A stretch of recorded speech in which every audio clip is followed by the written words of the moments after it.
7 h du matin, dans la réserve Nzi, à 400 km d'Abidjan. À chaque départ de safari, le visage de Daouda est fermé. Depuis 22 ans, toujours la même inquiétude, que les visiteurs ne puissent pas découvrir les animaux du parc. C'est comme à la chasse, quoi. C'est pas tous les jours qu'on sort gagnant. Mais rapidement... Regarde là, à droite là-bas.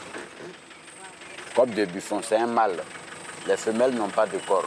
Une espèce d'antilope disparue du paysage ivoirien qui se laisse approcher en famille. Là, elles sont en meute. Hein. Elles sont bien...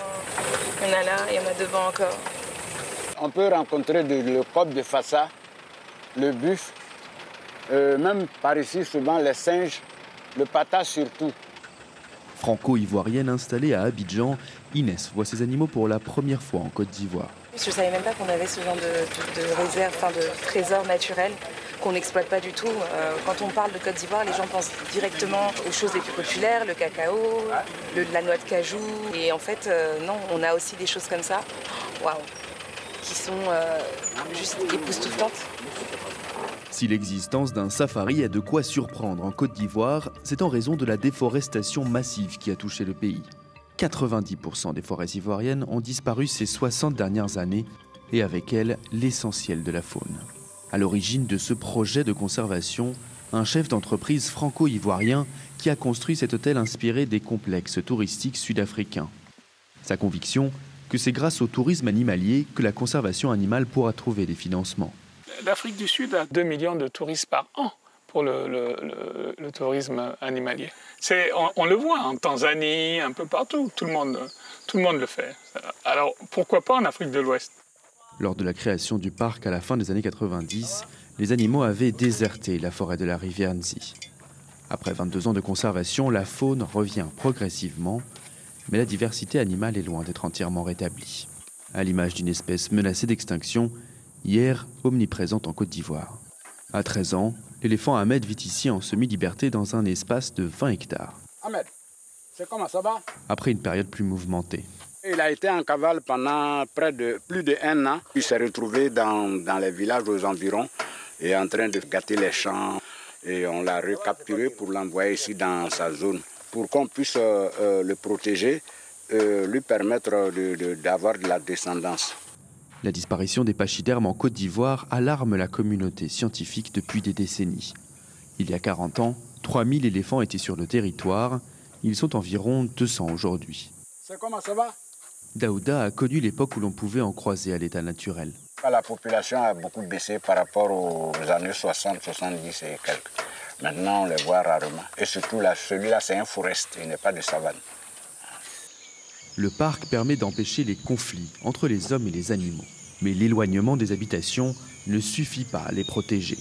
Aujourd'hui, le braconnage reste sans doute la première menace sur les bêtes de la réserve Nzi et l'ennemi principal des gardes chargés de surveiller la zone, qui ne sortent jamais sans leur fusil. En parlant avec des braconniers, on ne sait jamais. Celui, on le voit, qu'il essaye d'agir. Si Dieu nous a aidés, comme ça, moi aussi, voilà, je me défends avec. En période sèche, la forêt devient praticable et les incursions des braconniers nombreuses. Des fois, quand on se lève, on prend la voie, on voit les traces des gens. Nous, on a notre chaussure qu'on connaît entre nous. Si on voit des chaussures différentes, c'est que ça montre qu'il y a un chasseur. Ou des fois aussi, on attend un coup de fusil et comme ça, on rentre derrière eux. Recrutés parmi les habitants des villages voisins, les gardes sont souvent eux-mêmes d'anciens chasseurs. Aujourd'hui, ils sont plus d'une trentaine à se relayer pour surveiller les 41 000 hectares de la réserve jour et nuit. Le terrain était vraiment compliqué avant. Pour voir un animal ici, il faut taper des mois. Il y avait plein de chasseurs, il y avait plein de charbonniers, les bouviers. Si les éleveurs de bœufs et les charbonniers en quête de bois de chauffe ont bien cessé d'entrer dans la réserve, ce sont désormais les chercheurs d'or qui viennent en polluer les eaux. Ce soir-là, 4 personnes sont appréhendées sur un site d'orpaillage. Louis Diakité vient à leur rencontre. Et combien ils vous payent? 50 000 par mois pour venir creuser. Et c'est vous qui vous transformez aussi en braconnier? C'est pas les là-bas. Ce sont des chercheurs qui viennent là-bas souvent. Ces jeunes gens ont été arrêtés par des soldats de l'Office ivoirien des parcs et réserves, présents ponctuellement sur place.